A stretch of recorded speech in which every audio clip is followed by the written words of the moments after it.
A very good morning, dear children. Today we will be starting with the next chapter, that is the climate.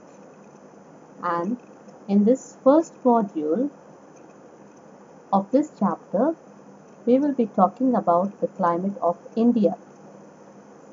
When it comes to the word climate, it refers to the sum total of weather conditions and variations over a large area for a long period of time, that is, for more than 30 years.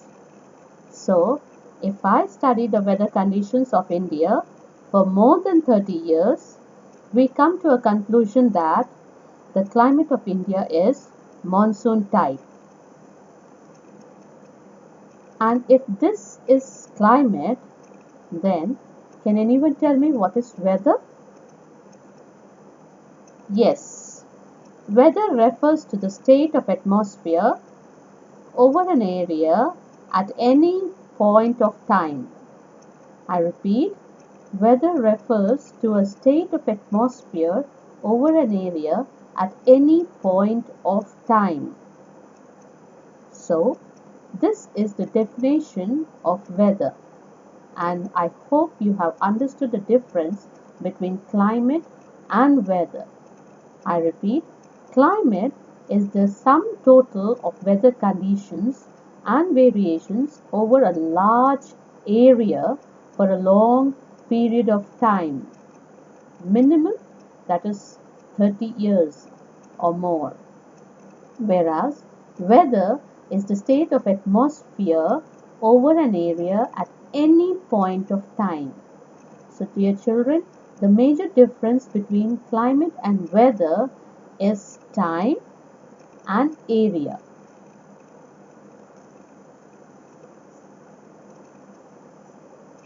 That means if it's raining, I will say it's a rainy day, and I may say the weather is rainy.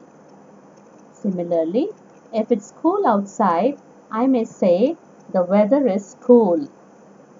But these two words, climate and weather, are made up of the same elements.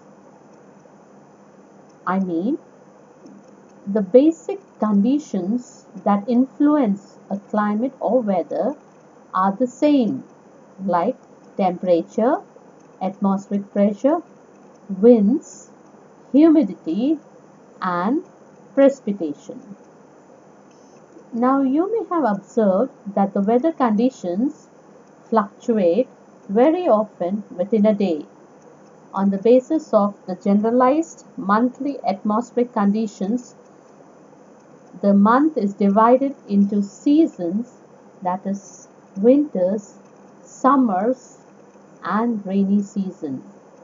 When it comes to India, the climate of India is described as the monsoon type. Now, the word monsoon has been derived from an Arabic word mawsim, which literally means season. Monsoon refers to the seasonal reversal in the wind direction during an year. This type of climate is mainly found in the south and in the Southeast Asia. And as I told you, this monsoon has been derived from the word mawsim, and it refers to the seasonal reversal of winds. Again, as I told you, in India, the winds blow from southeast to northwest and from northeast to southwest.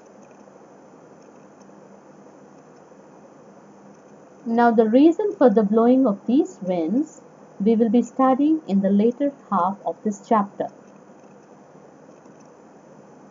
So, in general, India's climate is referred as monsoon type of climate.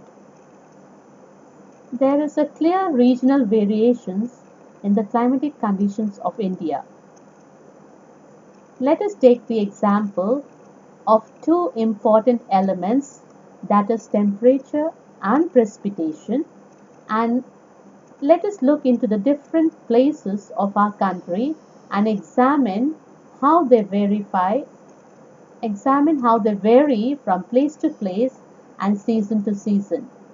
Now, for example, if we take the temperature of Barmer in Rajasthan, it has a temperature of 48 degrees Celsius to 50 degrees Celsius in June, whereas it hardly reaches 22 degrees Celsius at Pahalgam or Gulmarg in Kashmir on the same day. However, in Dras near Kargil, the temperature may go down to minus 40 degrees Celsius on the same day in winters. Kerala has tropical climate with warm and moist climate, while Punjab has continental climate with severe heat and severe cold. The temperature touches minus 40 degrees Celsius in Kargil, whereas Kerala records 20 degrees Celsius to 22 degrees Celsius in the same month. The annual range of temperature is 3 degrees Celsius along the Malabar coast.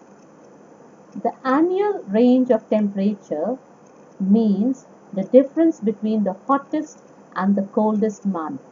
So, the difference is just 3 degrees in the Malabar coast. That is the moderating influence of the sea. As you know, the sea has a very good impact of moderating the temperatures along the land. Now, in the interiors of the country, the temperatures are usually range more than 20 degrees Celsius. The reason? It is away from the sea. So, the difference between day and night temperature in the Andaman and Nicobar Islands and Kerala is hardly 7 degrees or 8 degrees Celsius, whereas in Thar Desert the difference is between 25 degrees to 30 degrees Celsius. That means if the day temperature is around 25 degrees Celsius, the night temperature may come down to 30 to 35 degrees Celsius. The next element that influences the climate of a place is precipitation. But precipitation, as we all know, is not just the rain that we are talking about, but also the quantity of rainfall and the seasonal distribution of rain in different parts of the country. In Himalayas, usually it only has snowfall rather than rain. Cherrapunji and Mawsyn Ram in Meghalaya gets around 1,100 centimeters rains in a year, whereas Jaisalmer in Rajasthan hardly receives 9 centimeters of rainfall in a year. Tura in Meghalaya gets an amount of rainfall that is equal to 10 years of rainfall in Jaisalmer, and Tura receives that much amount of rainfall in a day. The Coromandel coast remains dry in the month of July and August. The reason for that is because it is on the leeward side of the advancing monsoon winds, whereas the Ganga Delta and the coastal plains of Odisha are hit by strong storms almost every third or fifth day during these months. Most parts of India receives rainfall during June and September, but Tamil Nadu is the only state which gets rainfall in the winters. The reasons for this is because of the retreating monsoons. Tamil Nadu lies on the head to the retreating monsoon winds. Now, children, these are the two most important elements that control the climatic conditions of a place or a region.